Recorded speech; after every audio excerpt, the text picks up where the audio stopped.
السلام علیکم۔ Lawyers advice YouTube channel پر خوش آمدید۔ اگر آپ ہمارے چینل پر نئے ہیں تو ابھی سبسکرائب کریں تاکہ آئندہ آنے والی ویڈیوز بر وقت آپ تک پہنچ سکیں۔ آج ہم بات کرنے والے ہیں خلا کے بعد عورت کے حقوق کے بارے میں۔ بدقسمتی سے ہمارے ملک میں خلا بذریعہ کورٹ کا حق 2002 میں دیا گیا، لیکن خلا کو ڈیفائن نہیں کیا گیا 2015 تک۔ اس سے پہلے یہ کانسیپٹ تھا کہ اگر عورت نے حق مہر وصول کر لیا ہے تو خلا کی صورت میں اسے سارے کا سارا مہر واپس کرنا پڑتا تھا، اور اگر اس نے حق مہر وصول نہیں کیا تو وہ کچھ بھی ڈیمانڈ نہیں کر سکتی تھی، جو کہ غیر اسلامی اور غیر شرعی تھا، کیونکہ اسلام کے مطابق اگر میرج کنزیوم ہو گئی ہے تو شوہر پر حق مہر واجب ہو جاتا ہے۔ اس لیے اعلیٰ عدالتوں کے فیصلوں کی روشنی میں اس قانون میں ایک ترمیم کی گئی،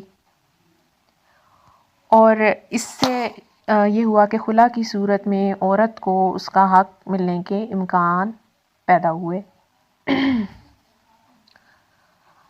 اس سے پہلے خلا کے جو مقدمات تھے وہ کبھی 3 سال یا 7-8 سال تک بھی عدالتوں میں چلتے رہتے تھے۔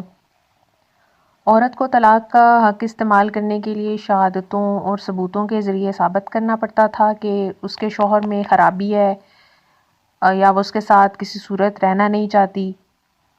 پھر شوہر کی طرف سے شہادتیں اور ثبوت آتے تھے، اور یہ سب ثابت کرنے میں سالوں لگ جاتے تھے۔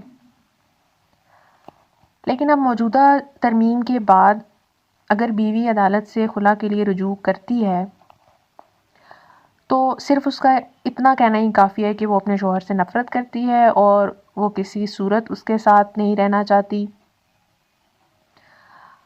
اس کو کچھ ثابت کرنے کی ضرورت نہیں ہے، اور اگر صرف اس کی یہ سٹیٹمنٹ عدالت میں آ جاتی ہے تو عدالت اس میرج کو ڈیزولو کرنے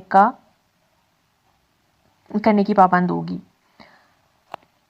اسی طرح عورت نے اگر سارا حق مہر وصول کر لیا ہے تو خلا کے بعد وہ 50% واپس کرے گی، اور اگر اس نے حق مہر وصول نہیں کیا تو شوہر اسے 50% مہر دینے کا پابند ہے۔